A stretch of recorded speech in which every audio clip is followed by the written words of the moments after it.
Liabilities. अब देखिए, हमको बिजनेस चलाना है ना, तो बिजनेस चलाने के लिए हमको क्या चाहिए?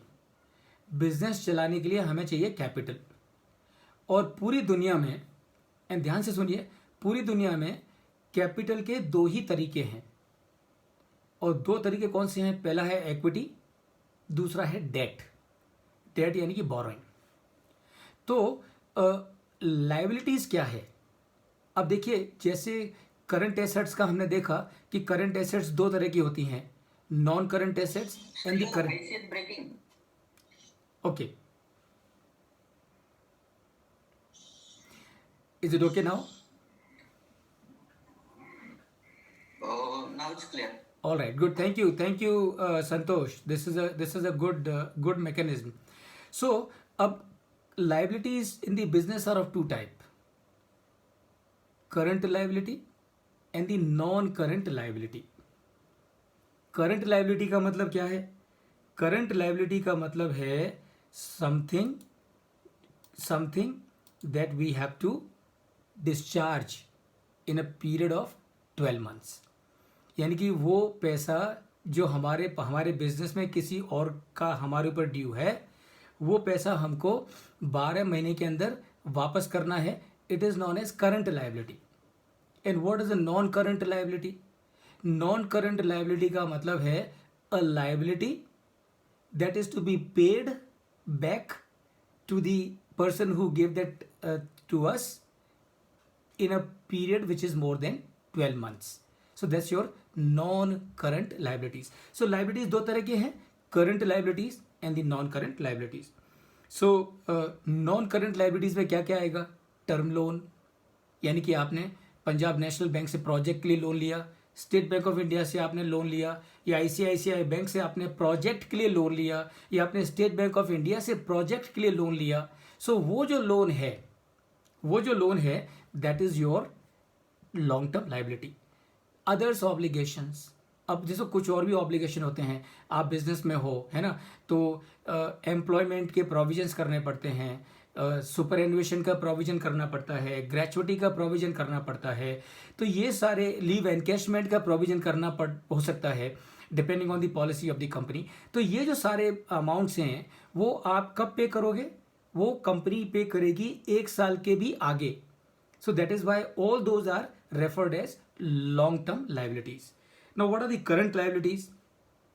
आपने माल उधारी में लिया, you have bought the raw material on credit, that is known as trade payable. यानी कि जो पैसा आपने उधार लिया, जो आपने मटेरियल लिया, परचेज किया रॉ मटेरियल, और जो कि आपने क्रेडिट पर परचेज किया है, that means you have not paid to the supplier, you are going to pay to him in future. So that is your trade payable. Other current liabilities, अब housing वाला है, उसका पेमेंट हम 1 महीने के बाद करें, या सिक्योरिटी है उसका पेमेंट 1 महीने के बाद करें, या और भी कोई इस तरह के खर्चे हो सकते हैं जिनका कि पेमेंट हम फ्यूचर में करने वाले हैं. हमारे डे टू डे के खर्चे हैं लेकिन उनका पेमेंट हम फ्यूचर में करने वाले हैं. So all that will also be your current liability. And then bank finance, तो आपकी वर्किंग कैपिटल के लिए भी आप बैंक से लोन लेते हो, है ना. तो जो वर्किंग कैपिटल के लिए आप जो लोन लेते हो, that is also club together as your current liabilities. So friends, this is one side of the balance sheet, that is liability side of the balance sheet. Now let us come to the asset side of the balance sheet. तो हमारी company में assets हैं. कौन कौन से assets हैं? Non current assets हैं, current assets हैं. जैसा कि मैंने आपको पहले बताया, करंट एसेट्स कौन से हैं? जो कि will get converted into cash with in a period of 1 year. And non current assets कौन से हैं? Land, building, property, plant and equipment, computer, furniture and all that. यानी कि लॉन्ग टर्म जो है, इनको नॉन करंट एसेट्स को fixed assets भी कहते हैं, लॉन्ग टर्म एसेट्स भी कहते हैं. जस्ट फॉर योर नॉलेज, एक बड़ी चीज जो आपको याद रखनी है वो ये कि non current assets are used for converting current assets into cash. Raw material को कैश में कैसे कन्वर्ट करोगे? रॉ मटेरियल को कैश में कन्वर्ट करोगे how? by using your plant and machinery, using your building, using your factory, processing the raw material. So that is what you need to remember. Non-current assets are used for converting current assets into cash. So non-current assets के example आपके सामने हैं screen के ऊपर. Intangibles है. Intangible का मतलब क्या है? Trade name, brand name, logo, royal technical know how, patent, design. Now these are all examples of intangible assets. Intangible assets are also your non-current assets. Tangible में क्या है? लैंड है, बिल्डिंग है, प्रॉपर्टी प्लांट एंड इक्विपमेंट है, computer है, furniture है, ये सारे आपके इंटेंजिबल एसेट्स हैं. और करंट एसेट्स में क्या क्या आएगा? करंट एसेट्स में आप देख सकते हैं कैश एंड बैंक बैलेंस है, ठीक है, वो तो कैश ही है, सो सबसे पहली चीज़ होगी.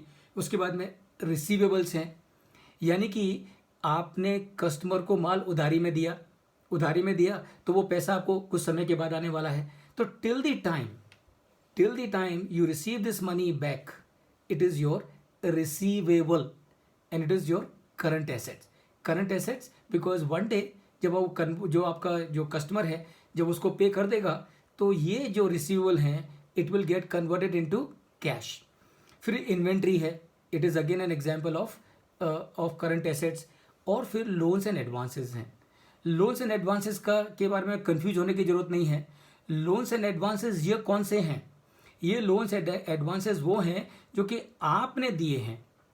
आपका एम्प्लॉय है, he is going on travel for a business purpose, he is taking a travel advance, it is part of loans and advances. एक एम्प्लॉय है, आपके पास आके उसने बोला कि मेरे सिस्टर की मैरिज है, can you please give me 3 months salary in advance, and you to help him give him a 3 months salary in advance. So this salary given in advance will come in your balance sheet as part of the current assets under the title loans and advances. So friends, this is all about the balance sheet. अब ये balance sheet अच्छी है कि अच्छी नहीं है, ये कैसे मालूम पड़ेगा, है ना? तो ये हम मालूम करेंगे कल जब हम दोबारा से मिलेंगे. उस समय हम ये समझेंगे कि भैया हमने बैलेंस शीट समझ ली, अब हम P&L को समझेंगे, फिर हम कैश फ्लो स्टेटमेंट को समझेंगे. और कल हम जो हमारा डिस्कशन होगा उसका फोकस ये होगा कि भाई ये समझ लिया ठीक है, लेकिन इसका इस्तेमाल कैसे करें, है ना? So that we will do tomorrow. Now let's come to the profit and loss statement. Now profit and loss statement में जो आपको चीज़ समझनी है वो ये, सबसे पहले सेल्स में से आप क्या करोगे? सबसे पहला फिगर आपका आएगा सेल्स, और सेल्स के नीचे आएगा कॉस्ट ऑफ गुड्स सोल्ड.